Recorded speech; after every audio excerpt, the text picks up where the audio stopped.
Hey everybody, it's Cheryl and welcome back to Technique of the Week. It's week 34 and this week we're going to be talking about Mokume Shibori. Shibori is a technique where you take fabric and you fold it and you pleat it and you scrunch it and then you dye it so that the valleys and the hills and the fabric accept dye at different levels and you sort of get interesting dye technique effects. The Mokume Shibori is a technique where the shibori looks like wood grain, and this is done using stitches in the fabric so that when you pull the stitches and the fabric shrinks up, it creates the hills and the valleys that you're looking for. So what I did was I took a piece of fabric and I drew my octopus on it first, and then what I did was I came back in and drew all these little lines, and I actually did that using my heirloom smocking template, which is a tool that I had designed for creating smocking for fabric, but this is a really great tool for drawing any kind of lines that you need to draw on your fabric. So what I did was I used the smocking template to draw 1/2-inch lines, and then I slightly adjusted it down a little bit and drew in another set of lines at about the 1/4 inch mark. So now I have lines drawn in 1/4 inches and all the way from the top to the bottom, but anywhere that there was a spot for the actual octopus design, I actually didn't draw the line all the way through the octopus, and you'll see why.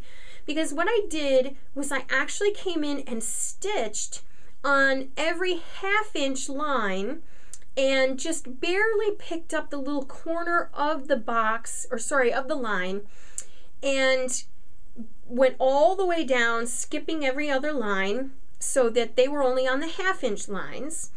And I then moved over about another 1/2 inch and did the same thing. And ultimately, I would go all the way across the fabric, except you don't want to stitch where the line should cross over into the octopus. You can see here that this line is very long because it skips right over that. And then I do need to pick up a stitch, so I picked up the stitch on the 1/2 inch, or sorry, the 1/4 inch line between these two tentacles on this octopus. But we in this close-up you can see what I'm talking about right here. Okay, so when you're done and you've sewn all the way across and you skipped over anywhere that don't have any drawn lines in, then you're going to pull all of your lines together and your fabric is going to start to shrink up. Now, anywhere that the octopus legs are, you're actually going to get a deeper fold, deeper valley there, and that's going to push even further back. So you can see that that's not lined up with the rest of these folds. Then you're going to take your good old-fashioned fabric paint, and I'm not using a dye for this, but it's still considered shibori. I'm going to use my fabric paint, and then I'm going to lightly brush it once I have all these pulled, and I'm going to knot them. Okay, so here we are. I've got all this pulled, and I'm going to just brush it over the edges of this, and the dye is just going to sit right on these top ridges here, and everything else that's sort of deeper, since it's all going to be pushed to the back, no dye or paint in this case is going to get on that. And when you unfold it and you rinse out all of your marked lines, which I used one of the water erasable pens, you're going to get a really interesting technique. So this again is considered a wood grain look, or a wood grain effect, and that's why it's called Mokume Shibori. And I did come back in and I stitched out my octopus so that you can see where he was.